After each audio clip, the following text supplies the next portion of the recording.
Kemudian bagi Sang Bapa, Sang Putra, serta Sang Roh Kudus. Amin.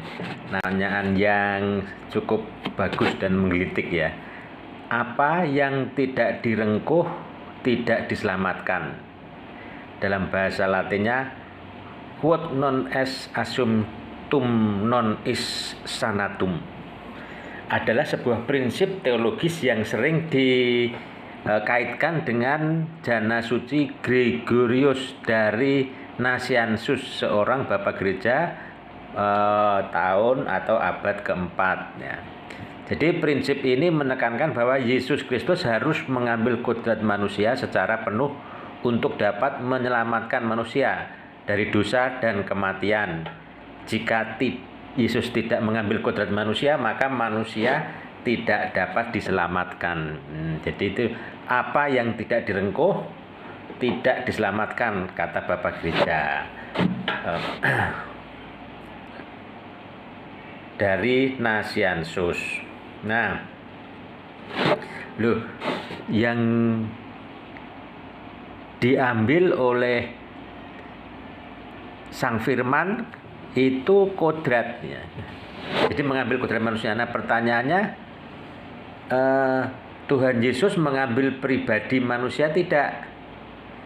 Nah, ini jawabannya adalah Tuhan Yesus mengambil kodrat manusia, bukan pribadi manusia, bukan pribadinya. Nah, ini dalam inkarnasi Yesus Kristus mengambil kodrat manusia secara penuh, yaitu tubuh, jiwa, dan roh, namun tetap memiliki kodrat ilahi sebagai Allah. Jadi yaitu Sang Firman tadi.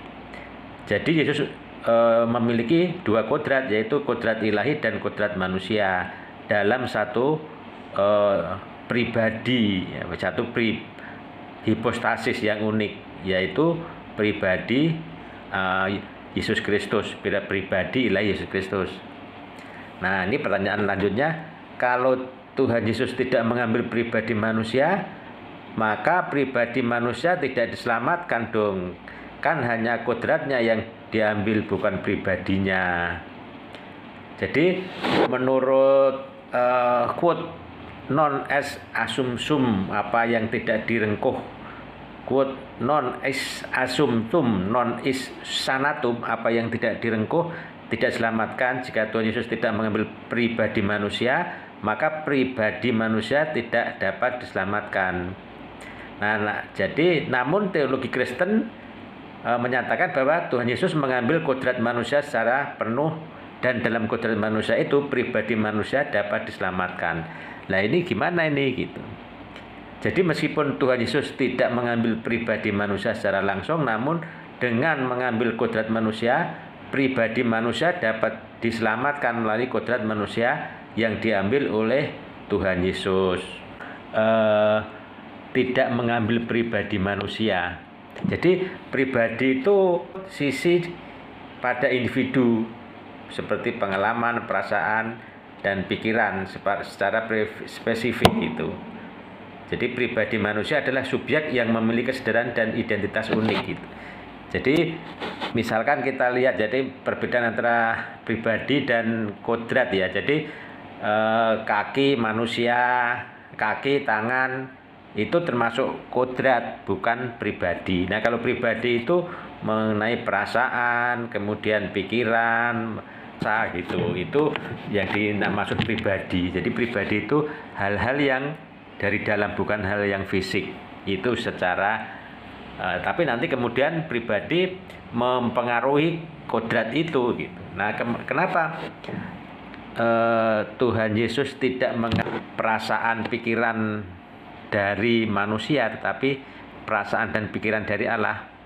Ya, karena manusia sempurna, manusia yang sesuai dengan kehendak Allah gitu. Manusia yang diciptakan, manusia atau Adam yang kedua yang diciptakan sesuai dengan kehendak Allah. Kalau Adam kan kemudian terjatuh kan. Nah, manusia atau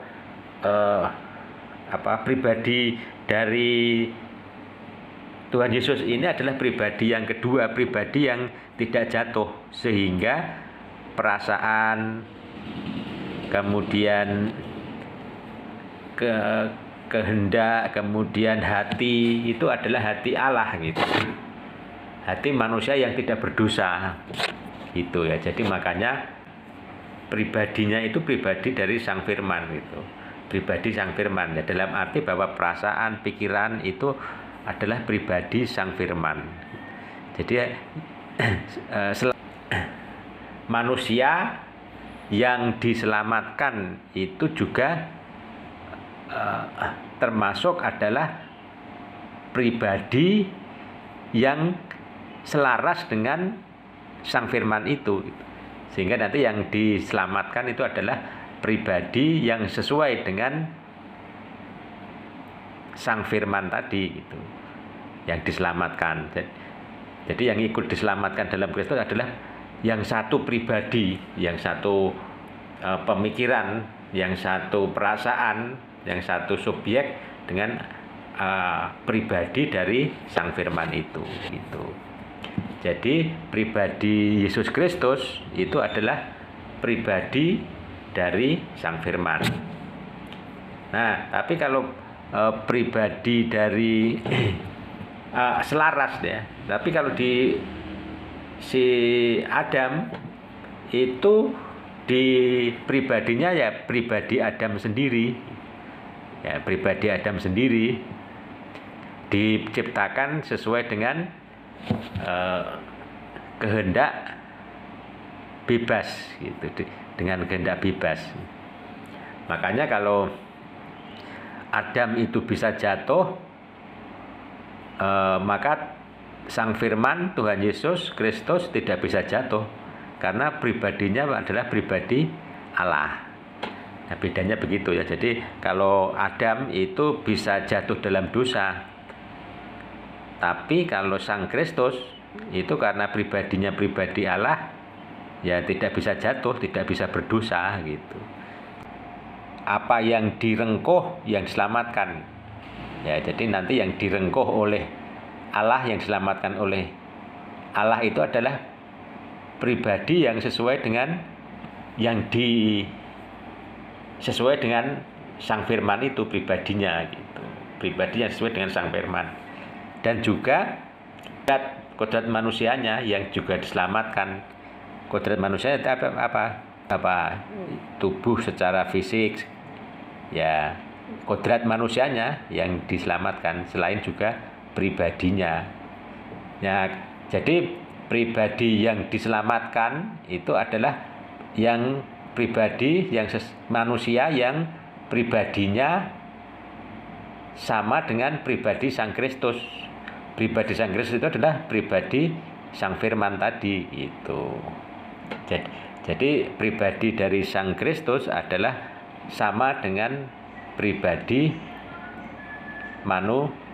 Sang Firman, sama dengan pribadi manusianya Kristus itu. Kodrat pribadi Sang Kristus itu adalah pribadi Allah, yaitu tentang perasaan, pikiran itu tadi kan, yang hal-hal yang bersifat non fisik. Tapi pribadi dari Adam itu pribadi manusia sendiri gitu. Jadi intinya Adam bisa jatuh, tapi Tuhan Yesus tidak bisa jatuh, tidak bisa berdosa, karena pribadinya Tuhan Yesus itu adalah pribadinya Sang Firman tadi. Nah, sehingga jawabannya meskipun pribadi manusia itu tidak direngkuh oleh Sang Firman, ya tapi nanti manusia juga diselamatkan dari apa? Apabila nanti pribadinya sesuai dengan Sang Firman tadi. Ya, jadi ya, pribadi dari Sang Firman tadi apa? Kasih, sukacita, damai, sejahtera, energi ilahi itu. Salam.